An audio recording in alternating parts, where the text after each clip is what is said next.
Yes, it's me, bitches. Here for another one. A goodie with the goodies. Let's get started on today's topic. All right, so let's get started.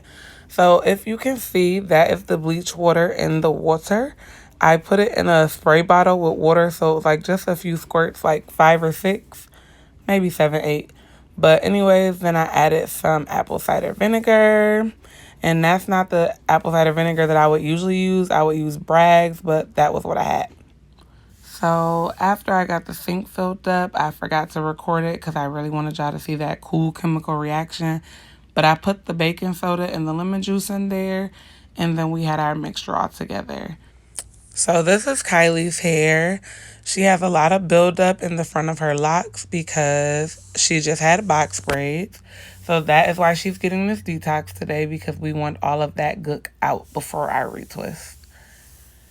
I put her hair in the mixture, but her head wouldn't go all the way down in the sink, which I already knew. So I really spent my time just working that mixture in her hair, trying to make sure it got on the roots. I played with the roots a little bit to try to, loosen up the build up from her box braids. We do a lot of stuff with her hair. I let her color them just because it's just hair. I know a lot of people will probably be like, oh, never put bleach in your locks, but I mean, I do a lot of stuff to her locks and they've been growing just fine. I did do that 6-7 months in cosmetology school that time. But yeah, so I just worked it in there, got it all together, moved her over, rinsed it out, did it again, shampooed her really good, sat her in the water again. Just did a bunch of nonsensical things that I wanted to do to see if that was going to make the buildup left in her hair. So most of the time, people wouldn't wash in between their detox. They would probably just rinse it out and make the detox again and then wash after. But I sort of wanted to do one wash, then rinse that out, then detox again, because I wanted, to manipulate the dirt out of her hair. I feel like she only had that amount of product and dirt because she did just have the box braids. And of course, even with regular hair, when you do box braids, your roots get yucky. And not only that, because she's 9, she enjoys throwing dirt in her hair, apparently. So it got pretty dirty. But, what can you expect? So I do feel like that helped. That got a lot of the dirt out. So now let's talk about the products that I use. I only use 4 products, and they're usually something light like this. I mean, I might add like some essential oils, but usually I use my olive oil. I use some coconut oil. I love what Vicks does to a scalp, so I always grease her scalp with Vicks. And then I just added a little bit of heat protectant and with the olive oil when I put that in, because she's going to sit under the dryer for about 1 hour, 2 hours, 10 hours. I don't know. But look at Kylie's hair. It's so beautiful. Those roots are detoxed. There's no buildup. It's just so fluffy and full. I just love her hair. Look at how long it is, though. Look at this pull. All the way down her back in 3 years. Oh, my goodness. We have grown.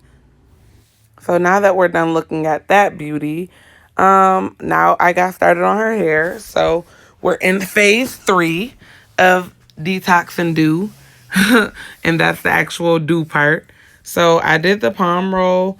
That's what I do to her hair now. But I did start her locks with interlock. I feel like children have to start their locks with interlocks, because children and people like me, because I don't know, you just need a solid foundation. When you palm roll, they come out easy, especially before your lock. I just didn't have time.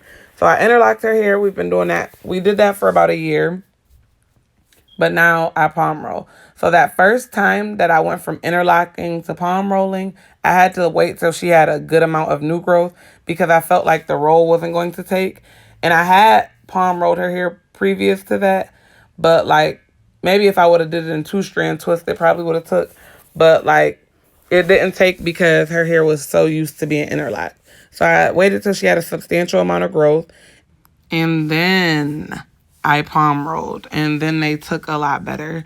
So, I mean, Kylie, she likes the palm roll better. But that's just because she doesn't like anything done to her hair. So she feels like it doesn't hurt as bad, but it's about the same difference to me. I really don't feel like it's any difference. I do think the palm roll is a little bit sleeker. You know, it looks a little bit more, I don't know, laid. And the interlock looks more like a braid. So, but it's the same difference. However you want to do your locks, like I said, the interlock is going to hold a lot better. It's not going to have so many frays that come, you know, just having locks in general, you get like frays, new hairs that grow, the hairs that fell out, and they, like if your hair grows, it has like a end period when it sheds and then it starts growing. So you're getting new hairs all the time. If you interlock, that hair will most likely be stuck in the lock instead of, you know, you get the frizzies. So that's about the only difference to me. But either way, you're gonna be locked up and you ain't gonna have to do much to your hair because you have locks. That's the beauty of locks. I make sure that I do her parts while I'm twisting, as you can see. I just make sure that I freshen them up. But you can see that I started her with a grid, the square grid form to start her locks. Her hair was so short. I can't even believe that they've grown to this. I hope she just lets them grow, grow, grow forever. They're so beautiful. I want to be just like her. So I did this all the way to the top. I just palm roll, palm roll, palm roll. I use the duckbill clips. I add like 3 locks at a time to the duckbills.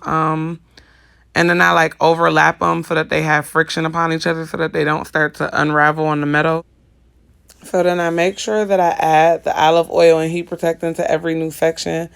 Y'all probably didn't see me do it, but I am doing it. You can't really see what I'm doing with my hands. But I make sure that I add that to every section just because I don't want her locks to be heat damaged. Sometimes people think that because you're not doing like flat irons and all of that stuff, you're not going to heat damage your locks, but you will because you see that I'm using duckbills and then that's going to sit under the dryer and those are going to heat up. And then you'll have some strengthened parts of your locks and some parts of your locks that aren't strengthened because you've heat damaged them. I also added the towel for that reason because her neck will be heat damaged by those duckbills if I don't leave it there. But yeah, so you just get all of that done, and once you have all of the locks and the duckbill clamps, you can sit under the dryer. So in a minute, you'll see the finished product. I didn't plague y'all with the dryer scene because we've all sat under the dryer. But I take the duckbills out about halfway through, and then I sit under the dryer for another hour. So the first time I sit under the dryer for an hour, then I sit under for another hour. When her locks were dry, they came out beautifully. Look at them. They look so fluffy, no product buildup. They look all nice and healthy and shiny. Kylie chose Bantu knots. Ooh, she's so cute. I love her. And her hair was done. So thank you for watching. If you haven't already, make sure that you subscribe to A Goodie with the Goodies, where we're going to have a gumbo of topics to talk about. If you like this video, make sure that you leave a thumbs up and make sure that you give me some suggestions for new videos in the comments. If you didn't like it, ain't no thing but a chicken wing, but don't hit the dislike button. Thank you.